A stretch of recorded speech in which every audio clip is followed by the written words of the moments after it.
This week's Parshat Tazria Torah opens with a very fascinating statement. Isha ki Tazria v'yalda zachar v'tam'a shivat yamim kimei nidat votat titma.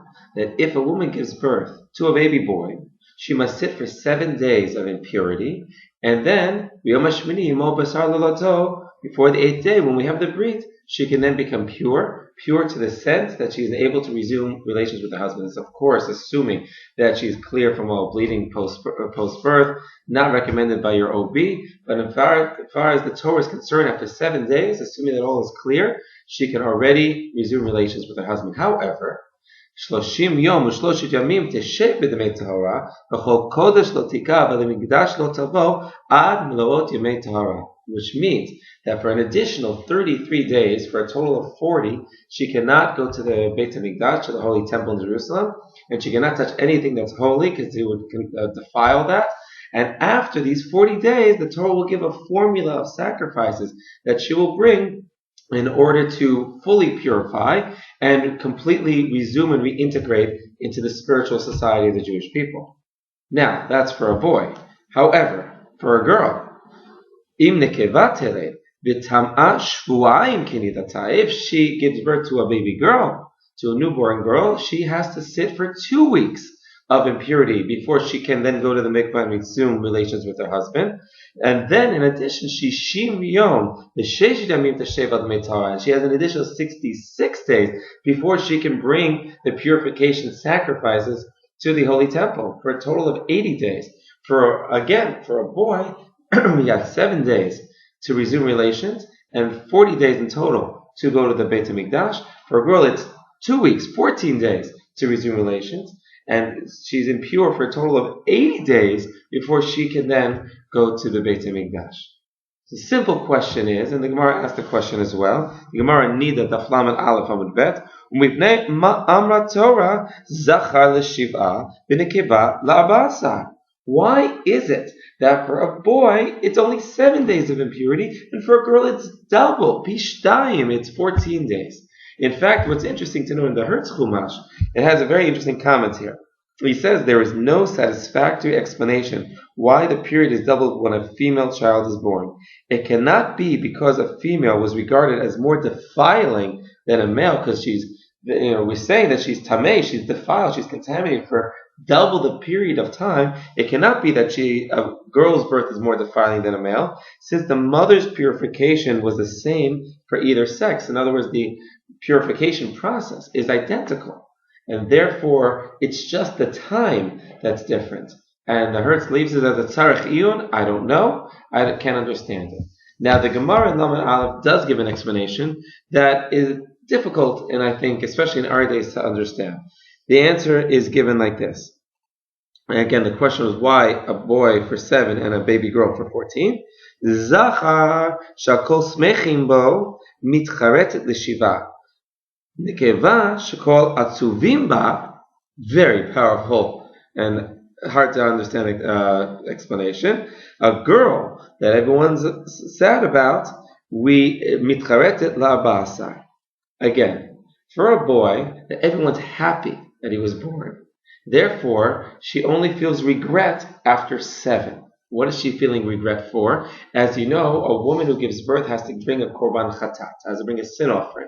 You ask yourself the question, what does a woman need to bring a sin offering for? After all, didn't she do a great mitzvah? She brought life into the world. That's a wonderful thing.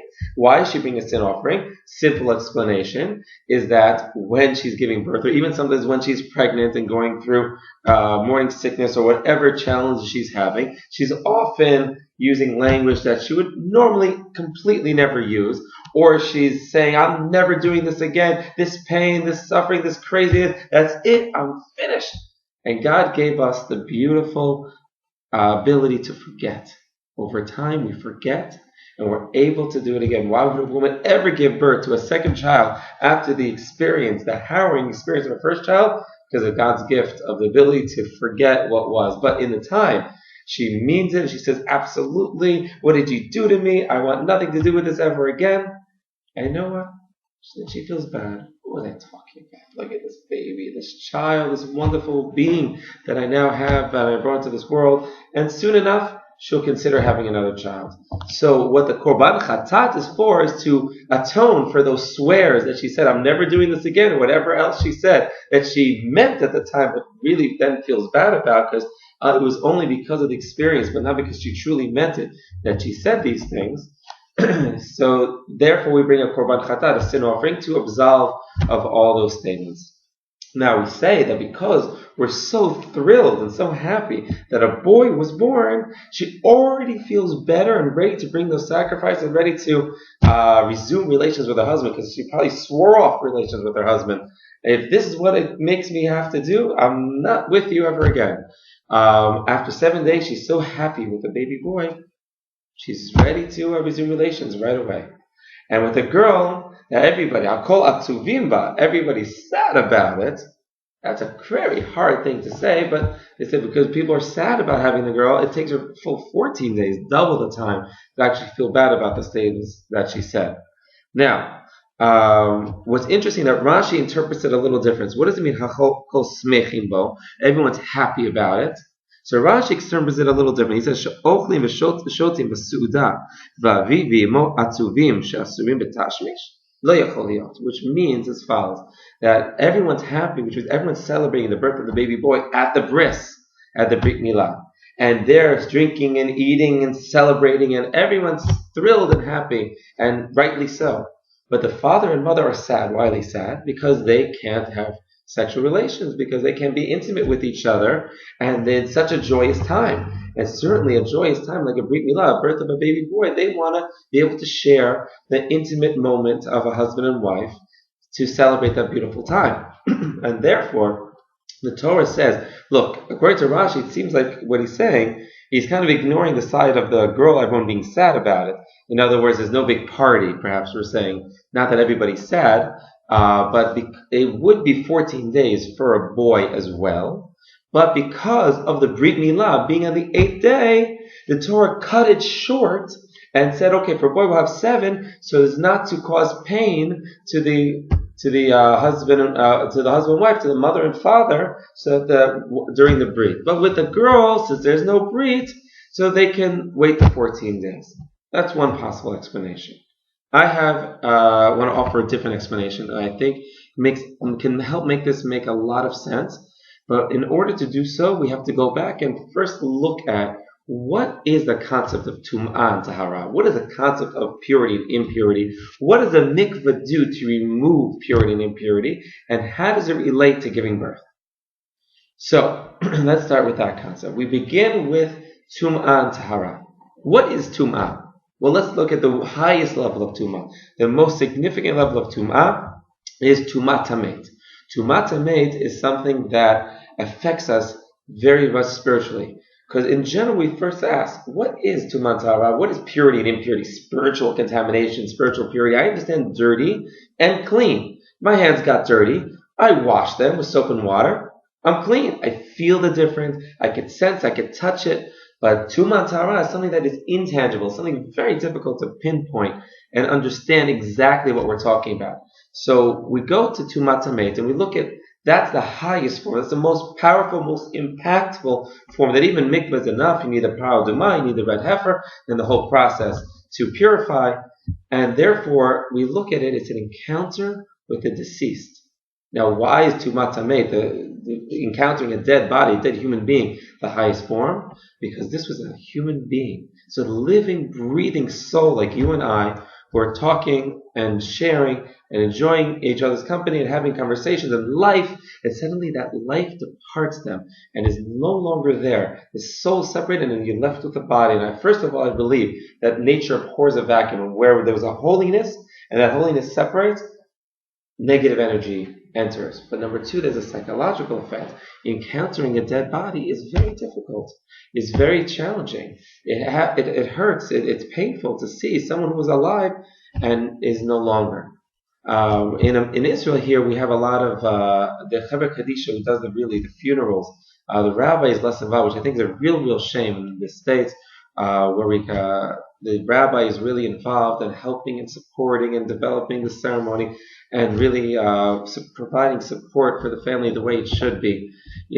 I as a rabbi in the States was very involved with funerals, and here, unfortunately, less so. I think something that, God willing, will change as the rabbi becomes more involved in the day-to-day life and really cares and connects to the people.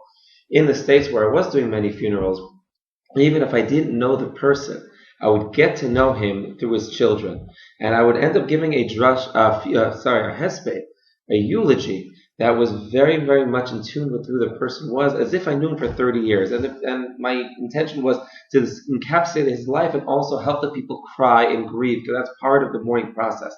And therefore, I took it very much to heart to be able to help that family through this process and absorb and alleviate and shoulder some of that pain that they were experiencing to help them heal. And afterwards, after the heavy experience, I would come home and I needed to release a little, relax a little bit. My wife would often ask me, "So, Nu, how did it go? How was your eulogy?" And I would say, "I knocked him dead." As a joke. It's just a little chance to release a little bit after a heavy encounter of both encountering the deceased and helping the family grieve through the bereavement process. And therefore, that encounter with the dead body has a negative energy, we can call it. We'll talk about energies. That has a very negative energy of death. But even an animal imparts a negative energy of death. Okay, it's not a human being. It doesn't have the holiness of a neshama, but it does have a nefesh. It does have a soul, and it has a negative impact. And that's a pet dies. It's sad. Even an animal, a roadkill on the side of the road, it hurts. I remember once I was driving on the road and there was this bird that went right in front, and I tried to stop, but I couldn't. I didn't want to cause an accident either, and I felt the thump, and I looked in the rearview mirror, and my God, I felt so awful. Just nothing I can do. I tried to do everything I could, and it hurts. And one other time I was driving here in Tel Aviv. There were these two pigeons crossing along the way on a crosswalk. Can't argue on a crosswalk. What are you going to say? And the car behind me, of course, an impatient guy honking, "Nu, go!" Yeah, he doesn't see the pigeons. They're the pigeons. They're crossing. I'm not gonna disturb them. Cross me, went on. Everything was fine. But to be careful, because an animal is a living being, and we have to respect it as well. And the death of an animal has a negative effect, not to the same degree, because the holiness is less. But nonetheless, the impact of death, of negative energy, still impacts us, and therefore we have to purify ourselves. How do we purify ourselves? That is by going into a mikvah. Mikvah gives us, excuse me, the mikvah gives us a chance to refresh or renew. Why? It's mayim chayim, it's water of life. Life is based in water. All of life began in water. I believe on day 2 already, there were amoebas and protozoas and single-celled animals growing in the water. Life started in water. We are made 80-90% water. You can go days without eating. You can't go days without drinking. You just can't. We're born completely surrounded by water. Amniotic fluid, but water. And therefore, when we immerse ourselves in the mikveh, we come out almost reborn. Not a Christian concept. That's a Jewish concept that they took from us. We become revitalized, rejuvenated, refreshed, energized with new life, positive energy. Judaism is a living religion. We need to live with it. We're focused on this world. Next world, God willing, we'll all get to in 120 at the right time. But Judaism, unlike many other religions, focuses on the here and now. And later will be later. And therefore, we want to infuse ourselves with life. And that's what the mikvah does. So then you ask yourself the question, why then does a woman have to go on a monthly basis for her menstrual cycle to the mikveh? There's no death here. It's not a dead body. It's not a dead animal. And the answer is that a woman's cycle is potential life that didn't happen. And even the potential of human life has a little bit of negative, the taste of death, even though it obviously there was no life there. But even the potential has that impact. It could even affect a little bit of the mood, because the potential of life that didn't happen, what a shame. But by the same token, a guy, when he emits his seed, no different. A man also becomes tamei, a man also becomes impure.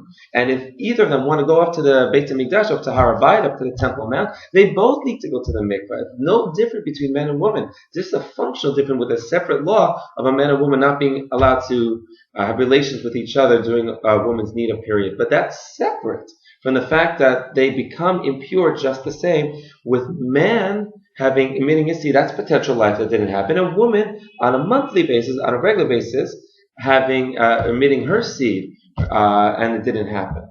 So therefore, there's the same concept here. Potential life even has a bit of a tumah effect. Okay, now, if that's all the case, and that's true, well, how does that explain then a woman giving birth? Why should she be tamei? Why should she be impure? Doesn't make sense. Here, it's the exact opposite of a period. When she has her cycle, that's life that didn't happen. When she gives birth, it's exactly the opposite. She is giving life. She should have the ultimate of purity. She's doing the ultimate mitzvah. Why should it have the negative effect of tumah? For giving birth, bichlal, altogether. Forget a boy, 7, girl, 14. Altogether, she shouldn't have an issue of having tum'ah. How do we understand that? So I have an understanding of it that I think helps it make a lot of sense. When a woman is carrying her child, which is bearing the fetus inside of her for 9 months, she's carrying what I would call, in a sense, an neshama yetera, an extra soul. It's not a full human being soul because the baby's not born yet. Certainly, if there's a danger to the mother, we save the mother over the child. That's absolutely true. Nonetheless, we have the laws. We don't do abortion because we believe that the child has already invested with partial soul. It's already part living.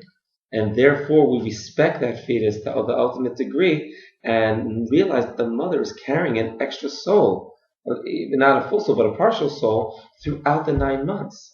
Which means that she's just like in Shabbat, we get this neshama, we get an extra soul, we get an elevated state of living, a state of being. Therefore, a woman as well, when she is carrying this baby, she's in an elevated state, a higher form of kedusha. She has 2 souls, so she eats for 2, and she has a soul for 2. And often the woman's face is flushed. Why? Because she has that extra energy, just like we often feel that way on Shabbat. Now, what happens when she gives birth is that extra soul departs and now is invested completely and only in the body of that baby, which is now separate from her physical body. The umbilical cord has been cut, and she loses that extra soul. That drops her down in holiness to her regular, normal neshama. And she doesn't have that extra soul with her anymore. Now that is difficult. That is hard for a woman to drop after 9 months. It's hard for us on Shabbat to drop from the Neshama. We often what I call the Saturday night blues. What does that mean? We often want to go out, get ice cream, Chinese something, just to recover. We smell the besamim in order to give ourselves a little spiritual boost after that Neshama Yater, after the extra holiness of an extra soul. But parts us. Imagine after 9 months. What kind of a negative impact that has on the mother. I believe it could be even a somewhat contributing factor to postpartum depression, because she was in an elevated state of spiritual being, and that drops to her back to her regular self. But after 9 months of not being a regular self, that's a hefty drop. That has that negative impact. She almost a little bit of her dies. Just like the potential of death in a cycle, a little bit of her dies, even though because that baby now departs from her body, becomes an independent entity. And therefore, why by extension then is a boy 7 days and a girl 14 days, or by extension 40 days for a boy, 80 days for a girl?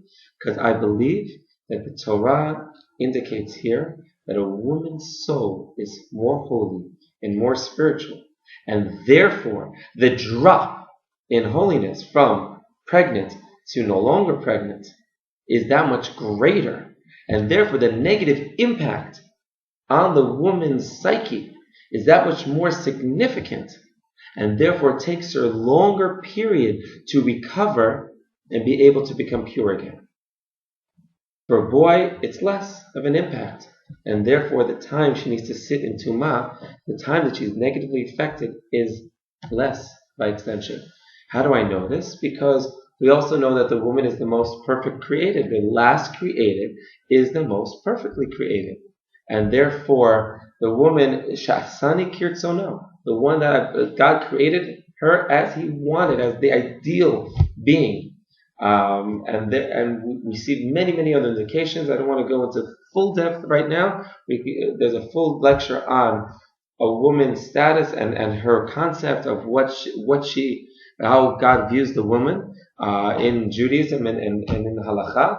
But the idea here, I think it's very clear that the reason that a woman sits for double the time for a girl than a boy is because of the higher level of a woman's soul impacts the mother more severely when she gives birth, and therefore it takes that extra time to recover. Therefore, she sits for that longer period of time. I think this helps us understand perhaps why the Gemara faces this challenge that everyone is happy for a boy while sad for a girl. I think that that's just simply related to the party of the Brit Milah, and unfortunately there's no formal party for a girl, okay? But which there should be, and I think nowadays we seek opportunities, Simchat Bat, to celebrate, even if it's not formally, informally, a girl's birth.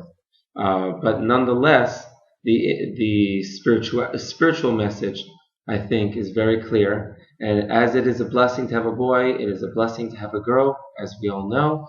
And we respect, Judaism has the highest and most utmost respect for women and what they bring to the spiritual side of things. Shabbat Shalom.